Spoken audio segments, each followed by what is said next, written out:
Ever get that feeling like there's got to be something more to us than just, flesh and bone? Oh, absolutely.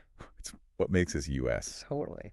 Well, today we're going to take a deep dive into how the Baha'i faith views that inner essence, the soul, Right. and what happens to it after we, well, Pass on. exactly. Yeah. We've got this fascinating conversation between a host and a Baha'i scholar to guide us. Oh, cool. So if you've ever wondered about that journey of the soul, this one's for you. Okay. I'm intrigued. One thing that really stood out to me in this conversation is the idea that the soul is actually the core of a human being, Right. not the physical body. Interesting. So you're saying like who we are is defined by our soul, not our physical form. Yeah, and they say the soul's eternal. Whoa. Okay. So I'm curious, what does that actually mean for our existence? Well, in the Baha'i teachings, the soul is described as this eternal entity that's constantly evolving and growing even after death. So it's not static. No, not at all. It's always on a journey of learning and spiritual development. It's like imagine a tiny seed that holds the potential to become this massive tree. I can picture that. That's the soul. It starts in the spiritual realm, connected to God, Okay. and then descends into the material world, taking on a physical body. So this physical life is like a training ground for the soul. Exactly. It's where the soul faces challenges, experiences joy, and develops its capacity for things like love, knowledge, and spiritual understanding. I see. That brings up another big question. Sure. What about heaven and hell?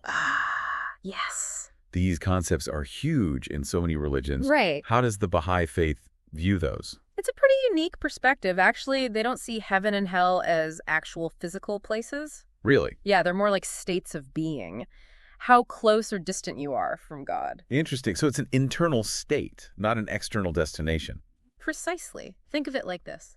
The closer your soul aligns with those divine qualities, love, compassion, unity, the closer you are to that heavenly state, a state of pure joy and spiritual fulfillment. That makes sense.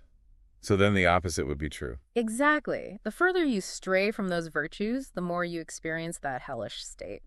So essentially, our actions here in this life are shaping our souls for the afterlife. Yeah, that's a big takeaway. It makes you think about how you're living, right? Absolutely. So how should we live then? Right.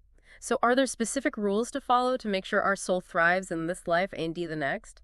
Well, the Baha'i teachings, they don't really focus on a strict set of rules. It's more about cultivating those virtues we were talking about, love, unity, service to others. Gotcha. Like those become the paths for the soul's growth and refinement. And the beautiful thing is those actions, they benefit us now in this life too. Right. They create a more harmonious world. Exactly. It's like this ripple effect. Our actions impact not only our own souls, but everyone around us. It's a powerful concept. I'm curious about one more thing. Go ahead. What about reincarnation? Oh, interesting. Does the Baha'i faith believe in that, given this idea of the soul's continuous journey? That's a question that comes up a lot, actually. While the Baha'i teachings do emphasize the soul's eternal progression, they don't subscribe to reincarnation as it's traditionally understood. So no coming back for round two. Not in that sense. No. Once the physical body dies, the soul continues in the spiritual realm, going through different stages of development based on what it learned and experienced during its time on Earth. So we've got one shot to nurture our soul and prepare it for that journey. That's the idea. It really highlights how important our choices are and how we live our lives. No pressure. Right. But it's not about pressure. It's about recognizing the power we have to shape our own spiritual destiny. I like that. It's empowering. It is. Well, this deep dive has really given us a unique perspective on life, death, and the soul's journey. Yeah, it's pretty amazing. This concept of the soul's potential for growth, the impact of our choices, the nature of heaven and hell as states of being, it's a lot to think about. It really is. So as you go about your day, I want you to consider this.